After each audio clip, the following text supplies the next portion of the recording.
പശ്ചിമേഷ്യയിൽ ഇറാനും ഇസ്രയേലും തമ്മിൽ നിലനിൽക്കുന്ന അതിരൂക്ഷമായ സൈനിക സംഘർഷം ഇപ്പോൾ ഗൾഫ് മേഖലയുടെ സാമ്പത്തിക നട്ടെല്ലിനെ തന്നെ തകർക്കുന്ന രീതിയിലേക്ക് വ്യാപിച്ചിരിക്കുകയാണ്.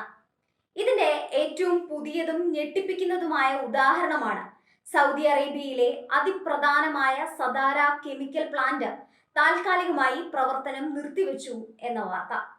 ലോകത്തിലെ തന്നെ ഏറ്റവും വലിയ എണ്ണ കമ്പനിയായ സൗദി ആരാംകോയും അമേരിക്കൻ കമ്പനിയായ ഡൗ കെമിക്കലും സംയുക്തമായി നടത്തുന്ന ഈ കൂറ്റൻ സംരംഭം അടച്ചുപൂട്ടുന്നത് ആഗോള വിപണിയിൽ വലിയ പ്രത്യാഘാതങ്ങൾ ഉണ്ടാക്കുമെന്ന് ഉറപ്പാണ്. മേഖലയിലെ ഊർജ വ്യവസായ ശൃംഖലകൾക്ക് നേരെ ഇറാന്റെ ഭാഗത്തു നിന്നുണ്ടാകുന്ന തുടർച്ചയായ ആക്രമണങ്ങളും ഭീഷണികളും ഈ തീരുമാനത്തിന് പിന്നിലുണ്ടെന്നാണ് വിലയിരുത്തപ്പെടുന്നത്. പ്രതിവർഷം ഏകദേശം 30 ലക്ഷം ടൺ രാസവസ്തുക്കൾ ഉൽപ്പാദിപ്പിക്കുന്ന സദാര പ്ലാന്റ് പ്രവർത്തനരഹിതമാകുന്നത് സൗദി അറേബ്യയുടെ മാത്രം പ്രശ്നമല്ല. ലോകമെമ്പാടുമുള്ള വിവിധ വ്യവസായങ്ങൾക്ക് ആവശ്യമായ അസംസ്കൃത വസ്തുക്കൾ നൽകുന്ന കേന്ദ്രമാണിത്.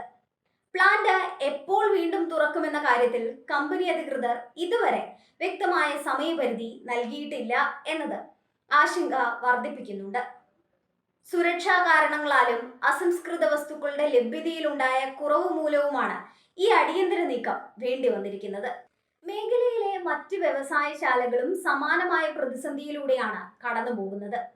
ഗൾഫ് സമ്പദ് വ്യവസ്ഥയെ ശ്വാസം മുട്ടിക്കുന്ന മറ്റൊരു പ്രധാന ഘടകം ഹോർമുസ് കടലിടുക്കിലെ തടസ്സങ്ങളാണ്.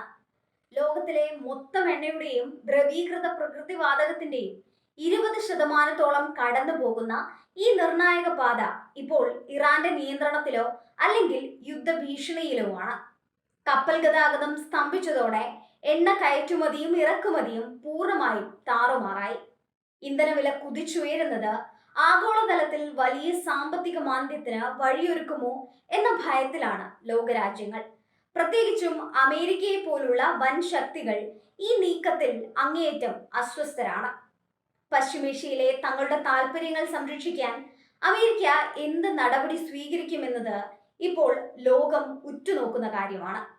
ഐക്യരാഷ്ട്രസഭയുടെ വികസന പദ്ധതി പുറത്തുവിട്ട പ്രാഥമിക കണക്കുകൾ പ്രകാരം ഈ യുദ്ധം മൂലം ഗൾഫ് മേഖലയുടെ മൊത്തം ആഭ്യന്തര ഉൽപാദനത്തിൽ ഏകദേശം $200 ബില്യൺ നഷ്ടമുണ്ടാകാൻ സാധ്യതയുണ്ട്. ഇത് കേവലം അക്കങ്ങളിൽ ഒതുങ്ങുന്ന ഒന്നല്ല, മറിച്ച് ലക്ഷക്കണക്കിന് ആളുകളുടെ തൊഴിലില്ലായ്മയിലേക്കും ദാരിദ്ര്യത്തിലേക്കുമാണ് ഇത് വിരൽ ചൂണ്ടുന്നത്.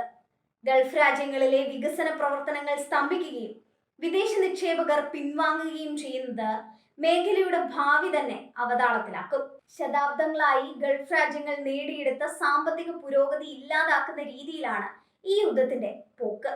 രാഷ്ട്രീയവും സൈനികവുമായ തർക്കങ്ങൾക്കപ്പുറം ഒരു വലിയ സാമ്പത്തിക ദുരന്തമായി ഈ സംഘർഷം മാറിക്കഴിഞ്ഞിട്ടുണ്ട്. എണ്ണ പ്ലാന്റുകൾക്കും രാസവ്യവസായ കേന്ദ്രങ്ങൾക്കും നേരെയുള്ള ഓരോ ആക്രമണവും ലോകത്തിന്റെ ഓരോ കോണിലും പ്രതിഫലിക്കുന്നുണ്ട്.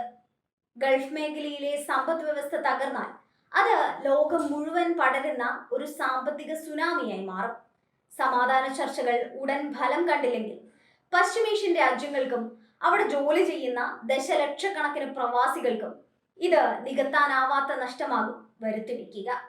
മാനുഷികവും സാമ്പത്തികവുമായ ഈ തകർച്ചയിൽ നിന്ന് മേഖലയെ രക്ഷിക്കാൻ അന്താരാഷ്ട്ര തലത്തിലുള്ള അടിയന്തര ഇടപെടൽ അനിവാര്യമായിരിക്കുന്നു.